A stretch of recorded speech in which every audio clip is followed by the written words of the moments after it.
நான் ஒரு மாநாடு நடத்துகிறேன் ஆகஸ்ட் 17 மரங்களின் மாநாடு நடத்துகிறேன். மரங்களோடு பேசுவோம், மரங்களுக்காக பேசுவோம். மரம் மண்ணின் வரம், வளர்ப்பதே மனிதாரம். மரம் செய்வோம். நீரின்றி அமையாது உலகு, காடின்றி அமையாது நீர் அப்படின்னு நான் ஒரு மாநாடு போடுறேன். பல்லாயிரக்கணக்கான மரங்களுக்கு இடையில வாங்க பாருங்க, மரம்னா என்னன்னா தெரிஞ்சுக்கிறீங்க.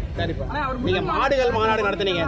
மாடுகள் மாநாடு போட்டது பயங்கரமா கால் பண்ணி உங்களை கிண்டல்லாம் பண்ணிட்டு இருக்காங்க. இப்போ அடுத்தது மரத்துக்கு போறீங்க. இல்லை உயர்தினை நம்பலையா? இப்போ உயர்தினை ஒழுங்காக வாழணும்னா இந்த அகிரினை நீங்கள் சரியில்லை, அது வாழணும். உங்களுக்கு புரியுதா? நீங்கள்லாம் போய் காசு பால் குடிப்பீங்களா, குடிக்க மாட்டீங்களா? தயிர் மோர்லாம், நெய் வெண்ணெய்லாம், சீஸ் பாலாடை கட்டியெல்லாம் சாப்பிடுவீங்களா? அது எங்கேருந்து வரும்? எங்கேருந்து வரும்? ஆவின் பால் விற்கிதா இல்லையா உங்கள் அரசு? விற்கிதா? எங்கே? கால்நடைத்துறைக்கு ஒரு அமைச்சகம் இருக்குதா இல்லையா? அது எதுக்கு இருக்குது? கால்நடை எங்கே இருக்குது? அதுக்கு எப்படி எதுக்கு ஒரு அமைச்சகம் இருக்குது? சொல்லுங்கள் நீங்கள் அரசு. நியாயமாக கால்நடைத்துறை மனோ தங்கராஜ் சொல்கிறார்ல, படித்த இளைஞர்கள்லாம் மாடு வளர்ப்பதில் ஆர்வம் காட்டுவதில் எனக்கு பெரும் மகிழ்ச்சியாக இருக்குது அப்படின்னு. அது எதுக்கு சொல்கிறாப்புல? உங்களுக்கு சொல்கிறத நாங்கனால தெரியுது. இன்னொரு 5-6 ஆண்டுகளில் சோத்துக்கு பிச்சை எடுத்து கையேந்துவீங்கள, அப்போ தெரியும். ஆடும் மாடும் இல்லாத ஒரு மண் எப்படி வளமாகும். யாராவது அறிவார்ந்து வேண்டும். நம்ம ஆழ்வார் மகனை தவிர எவனும் பேச முடியாது. ஆடு மாடுகள் அதனுடைய சாணி புழுக்கை சிறுநீர் இல்லாமல் மண் எப்படி வளமாகி பல்லுயிர்கள் உற்பத்தி பெருக்கம் உருவாகி பல நுண்ணுயிர்கள் உருவாகி மண் எப்படி வளமான மண்ணாகும்.